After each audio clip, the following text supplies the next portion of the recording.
cannibalism, propaganda, and survival, the darker sides of human history.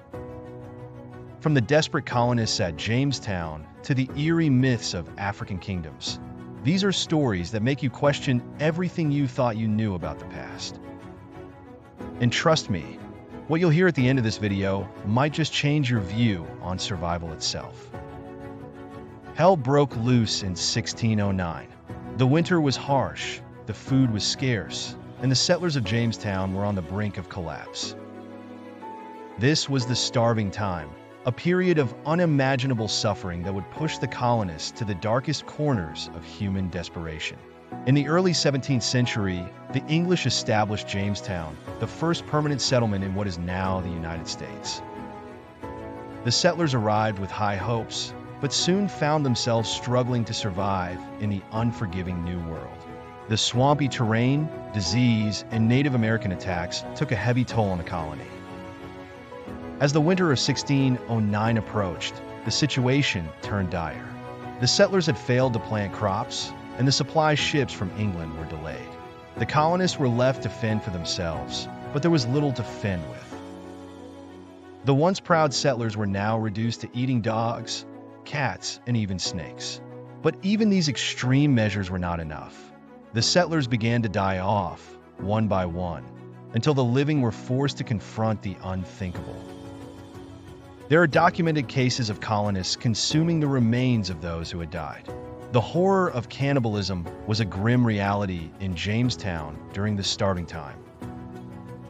One of the most shocking accounts comes from a settler named George Percy, who wrote about the desperation of his fellow colonists. He described how they would dig up graves, boil the bones, and eat the flesh of their former friends and family. It was a time of unimaginable cruelty, where the rules of civilization no longer applied. The starving time lasted for several months, until the arrival of new supply ships in the summer of 1610. The settlers who survived were left to pick up the pieces and rebuild their shattered lives. The experience had a profound impact on the colony and would shape the course of American history. Today, we remember the starving time as a dark chapter in the early history of America. It's a reminder of the sacrifices made by those who came before us and the extreme measures they took to survive in the face of overwhelming adversity. So, what do you think? Should we remember the starving time as a cautionary tale or a testament to human resilience? Comment below. Hell on Earth. On October 13th, 1972, a Uruguayan Air Force plane carrying a rugby team and their friends and family took off from Carrasco International Airport in Uruguay, bound for Santiago, Chile. The excitement was palpable as the 45 passengers, including the team, their friends, and family, looked forward to a fun-filled trip. But little did they know, their lives were about to take a drastic turn.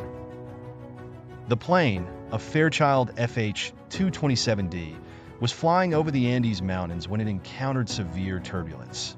The pilot struggled to maintain control, but it was too late.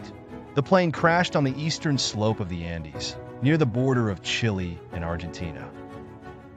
The impact was devastating, and the survivors were left stranded in the middle of nowhere. The initial days were chaotic, with survivors trying to come to terms with the tragedy. They were stranded in the freezing cold, with limited food and no sign of rescue. As the days turned into weeks, the survivors realized they had to take drastic measures to stay alive. They were forced to ration the little food they had, but it was clear that it wouldn't last long. The survivors were faced with a daunting task: to stay alive or succumb to the harsh environment. They had to rely on their instincts and resourcefulness to survive. They used the plane's wreckage to create a shelter, and even managed to start a fire using the plane's seats. But as the days turned into weeks, the survivors were faced with a more pressing issue: hunger. The survivors were forced to confront the unthinkable cannibalism. They had to eat the flesh of their dead friends and family to stay alive. It was a decision that would haunt them for the rest of their lives. The survivors were torn between their humanity and their will to survive. They knew it was wrong, but they had no choice.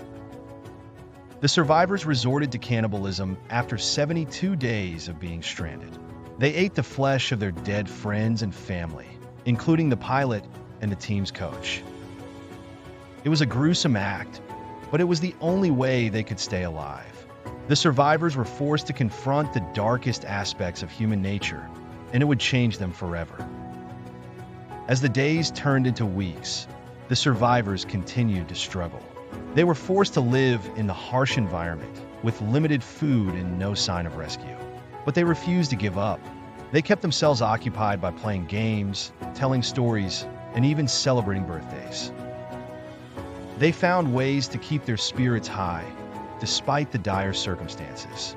On December 23, 1972, two survivors, Roberto Canessa and Fernando Pardo, decided to take matters into their own hands. They set out to find help, trekking through the treacherous Andes Mountains. They walked for 10 days, facing extreme cold and hunger, but they refused to give up. Finally, on January 2, 1973, they stumbled upon a Chilean farmer who alerted the authorities. The rescue team arrived on January 22, 1973, and the survivors were finally rescued. They were taken to a hospital in Santiago, where they were treated for their injuries. The survivors were hailed as heroes, but they knew that they had been through something that would haunt them for the rest of their lives. The Andes flight disaster was a tragedy that would go down in history as one of the most shocking examples of survival cannibalism. It was a testament to the human spirit, but also a reminder of the darkest aspects of human nature. The survivors would carry the scars of that fateful day for the rest of their lives, but they would also be grateful for a second chance at life. What do you think about this shocking true story? Cannibalism in Africa, the dark secret they hid. In the heart of Southern Africa, there existed a sinister practice that would make your skin crawl. Ritualistic cannibalism was a reality, and it's not as ancient as you think. Imagine walking through the dense jungle, surrounded by the sounds of drums and chanting. You stumble upon a tribe, their faces painted with eerie symbols, and their eyes gleaming with an unsettling intensity. This was the world of some African tribes, where human flesh was considered a delicacy. But before we dive deeper, let's set the record straight. The stories of cannibalism in Africa were often exaggerated, distorted, and even fabricated by European colonizers and missionaries. They used these tales to justify their conquests, to portray the native Africans as savages, and to validate their own brutal actions. One of the most notorious examples is the story of the Azanda people, who lived in what is now the Democratic Republic of Congo. Early European explorers claimed that the Azanda practiced cannibalism on a massive scale, but modern historians have debunked these claims as grossly exaggerated. So, what's the truth? Did cannibalism really exist in Africa, or was it just a myth perpetuated by outsiders? The answer lies in the complex and often misunderstood world of African tribal traditions. In some tribes, human flesh was believed to possess spiritual powers, and consuming it was a way to absorb those powers. It was a ritual, not a culinary practice. The flesh was often consumed during initiation ceremonies, to mark important life transitions, or to honor the dead. But here's the thing, these practices were not unique to Africa. Cannibalism has existed in various forms across the globe, from ancient Greece to modern-day Papua New Guinea. So, why did Africa become the poster child for cannibalism? The answer is simple: racism and colonialism.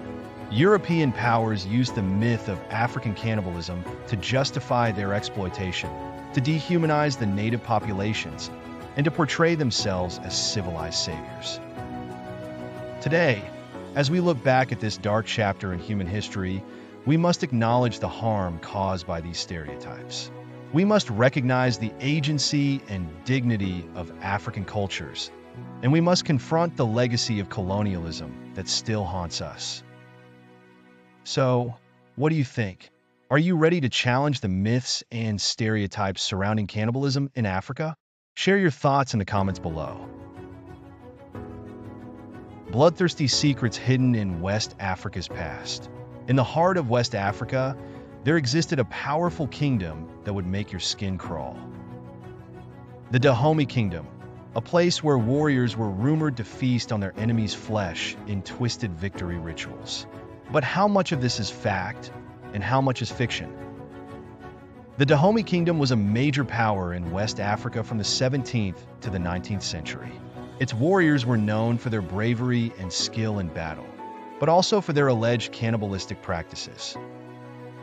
European colonizers and explorers often wrote about these rituals, painting a picture of a savage and brutal people.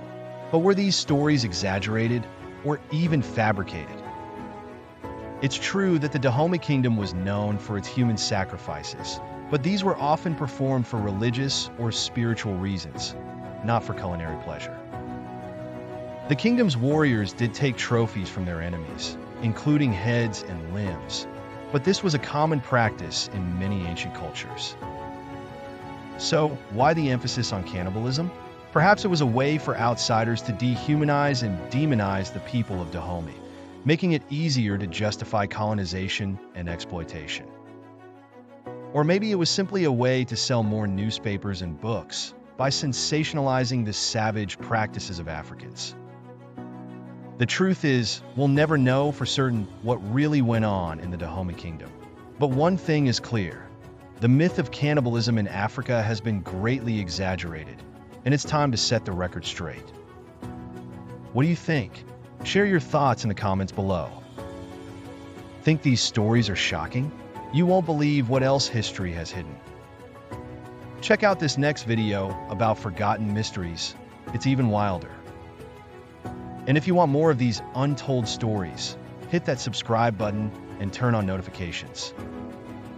Be the first to uncover the truths most people have never heard. Stay curious, because the truth is always deeper than you think.